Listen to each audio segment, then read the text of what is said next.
Assalaamu calaykum Soomaali weyn. Meel kastoo aad joogtaan ku soo dhawaada wax kastoo TV. Maadaama ayaantaan dharbaaxidii Will Smith uu Chris Rock dharbaaxay la warhayo kuna baahday baraha bulshada, sidaasi awgeed waxaan idiin wadnaa maanta tartanka dharbaaxyada. Waxaad arki doontaan dharbaaxyo joog la iskaga ridayo iyo ilmo la dhaqan celinayo. La soco muuqaalka. Tartanka wuxuu ka dhacay markii koowaad dalka Ruushka isagoo qayb ka ahaa bandhig awoodeed kaasi oo ka dhacay magaalada Siberia. Waxaa kaloo ka mid ahaa bandhigaas jirdhis, culeys qaadid iyo qoob-ka ciyaar.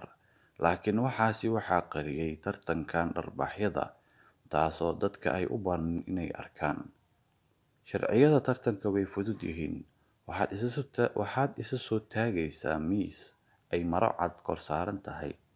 Adiga iyo qofka ka soo horjeeda kadib shilin ayaa idinla tuurayaa si loo go'aamiyo qofka bilaabaya dharbaaxyada. Waxaa kaloo sharci u ah hal mar haddii aad isdhaqaajiso adigoo lagu dharbaaxi rabo waa laga badiyay. Markii tookadaada la gaarana asigana sidii ayuu ku sameynayaa. Mana la ogolo daanka meel ka baxsan inaad dharbaaxdo sida dhegta, sanka iyo indhahaba. Xubnahaasi halistooda ayaa badan. Waana inaan siinaa dadkan xaqooda.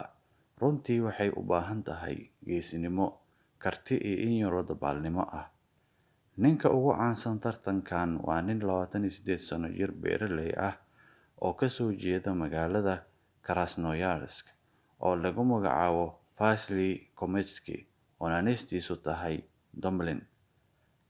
Daawada intaan haddii aad soo gaartay waxay la macno tahay inaad ka heshay muuqaalka ee hanaga iloobin like-ta iyo subscribe-ka. Mahadsanid. Markii uu maqlay tartankan in lagu qabanayo magaalada uu deganaa wuxuu go'aansaday inuu ka qayb galo daawasho ahaan waayo wuxuu taageero u ahaa ninka taabo gelinaya bandhigaas Sarjeev. Saxiixiisa ayuuna rabay.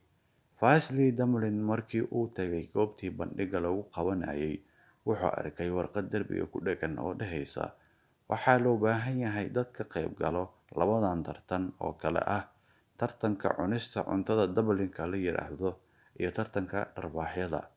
Saaxiibkeena wuxuu is dhahay maanta khayr ayaa ku soo kordhacday, raashin lacag la'aan ah iyo dad la iska dharbaaxayo. Waxaan u maleynayaa inaan riyoonayo.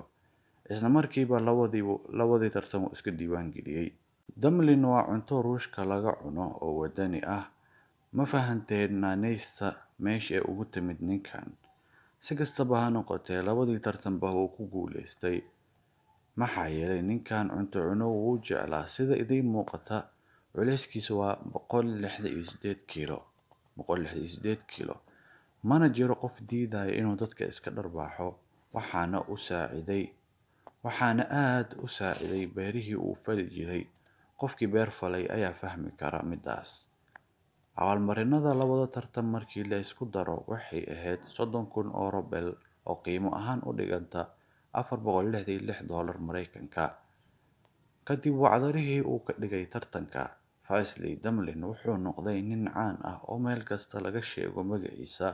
Waxaa kaloo casuumay ninkii uu weligiis taageero u ahaa inuu ka soo qayb galo show lagu qabanayay Moscow magaalo madaxda Ruushka.